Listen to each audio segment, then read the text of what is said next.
90 years alone with my thoughts after humanity sentenced me to lifelong imprisonment. Many more years after that, after my prison was destroyed as I drifted in space. And now you've had a little think about it, you've decided to mend your ways. A little think?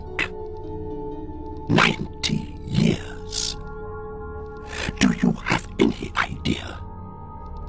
Your people are immortal, aren't they? 90 years to you must be nothing. For me, it was a lifetime, unable to move. I was in complete sensory deprivation. I wasn't breathing. I couldn't even feel my heart beating. I sat, utterly alone. I thought I would go insane. No comment. I wondered if I had died after all. How would I know? I started hearing voices. I started imagining things out there in the darkness. Terrifying things, larger than me, all around me. It was like I had been cast adrift on a raft in the middle of the ocean. I heard the Daleks there.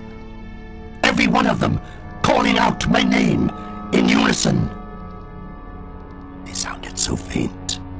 After your blood, or just demanding an apology for what you programmed them to do? Then I saw your face.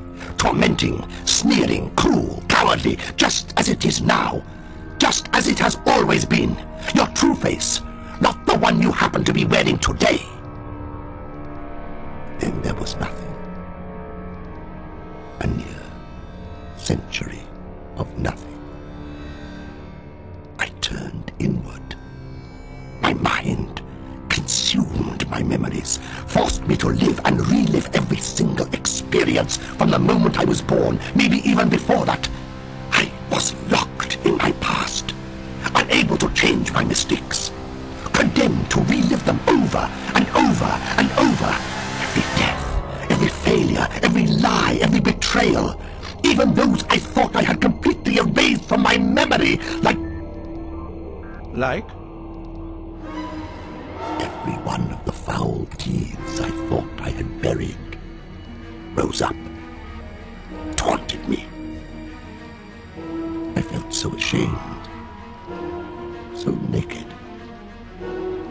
The process stripped me of everything. It showed me how small I was, how insignificant my achievements had been. I was nothing. The mere dreams of a man who should have died millennia before. I passed through eternity, imagining every possible theory, every possible book, every possible idea, and then, as I'd exhausted every combination in that moment, I felt myself transcending. I felt myself starting to lift away from my body, to join with something greater than me, greater than all things. And then I felt my heart beat. That had just been the first second of my imprisonment. And I was back at the beginning, utterly trapped, cursing those who had imprisoned me, a mere deformed, unfinished thing. Before the next heartbeat, the process was repeated in every detail. The third second was the same, as was the next, as was the next. Well, as I'm only wearing a pocket watch and I don't have a calendar on me, you should probably skip to the end. The end? Very well. I came to realize that I could count myself the king of an infinite universe, were it not for my bad dreams. That there was more in heaven and on Skaro than was ever dreamt of in your philosophy, Doctor. Eternity?